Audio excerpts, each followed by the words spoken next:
Hi everyone, welcome back to Wilde Reads. My name is Dave.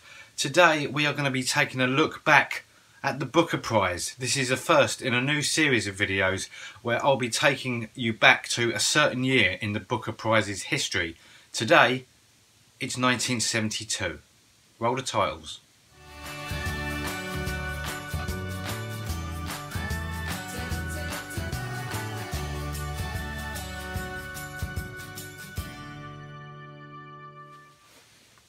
Hi everyone, welcome back. As I said in the introduction, we're going to be looking back today at the Booker Prize, and in particular the Booker Prize in the year 1972. Now, why did I choose this year for the first video?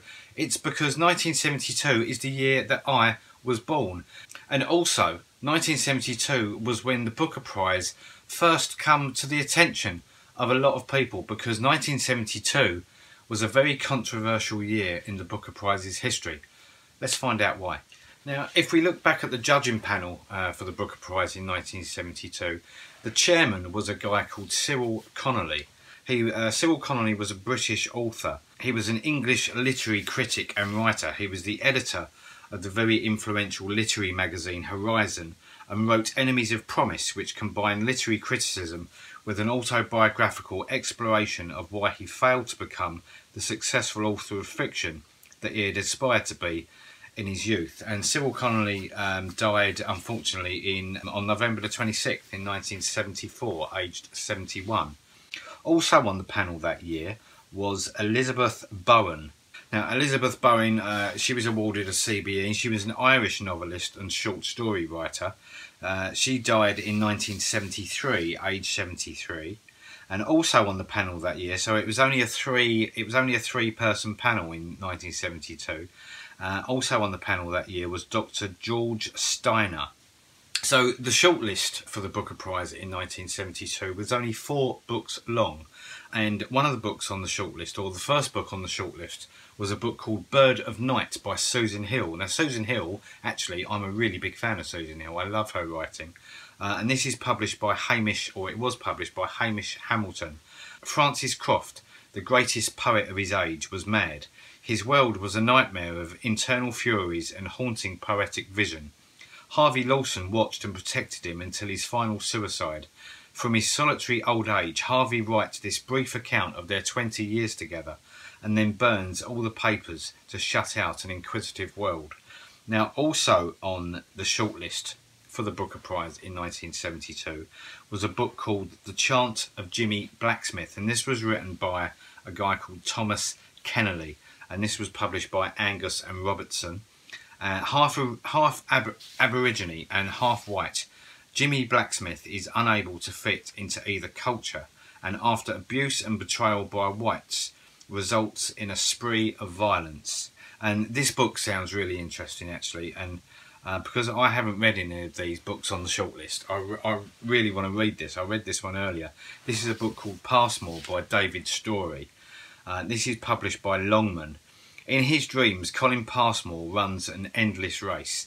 No matter how hard he pumps his legs, he loses. And not just to other runners, but to every dullard and idler in England. Every morning he wakes up screaming in terror. His life should be joyful. He has a lovely wife, healthy children, and a comfortable job. But as he approaches 30, Passmore feels the walls closing in. He must find a way out before ordinary existence suffocates him. In a desperate attempt to escape his routine, Passmore rents a small room in London, intending to use it for an affair. But adultery does nothing to lessen his burden. As misery threatens to consume his soul, Passmore will ask himself if any life, even a happy one, is worth living. Now that, I tell you what, if I read that blurb on a book now, I would be aching to actually read it. So I'm going to order that book, Passmore by David Story. But unfortunately, in 1972, that didn't win. A book called G won the 1972 Booker, and G was written by a guy called John Berger. It was listed under experimental fiction. So G is about... John Berger relates the story of G, a young man forging an energetic sexual career in Europe during the early years of the 20th century. With profound compassion, Berger explores the hearts and minds of both men and women and what happens during sex to reveal the conditions of the Don Juan success. His essential loneliness, the quiet culmination in each of his sexual experiences of all those that precede it. The tenderness that infuses even the briefest of his encounters, and the way women experience their own extraordinaries through their moments with him. All of this Berger sets against the turbulent backdrop of Garibaldi and the failed revolution of the Milanese workers in 1889, the Boer War, and the first flight across the Alps. Now, of all the reviews that I've read of G, they are, how's best to put it, mixed. So it sounds like an experimental novel. It doesn't sound particularly up my street. So I'm going to read Passmore by David Story, because that seems like a superb book, and I will report back to see if I liked it. Now, I did mention earlier on that there was some controversy surrounding the Booker this year, and there was. Now, a lot of people hadn't taken much notice of the Booker because the prize money, although big for its time, the prize money was only £5,000 to the winner.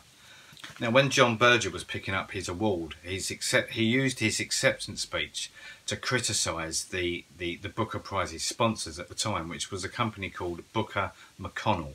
John Berger was well known for his Marxist worldview, and he protested during his acceptance speech. He blamed Booker's 130 years of sugar production in the Caribbean for the region's modern poverty. And Berger went on to donate half of his money to the UK Black Panther movement. In fact, I'll let John Berger explain this himself. Without doubt, the televising of the Booker helped popularise novels which might otherwise have struggled to reach an audience.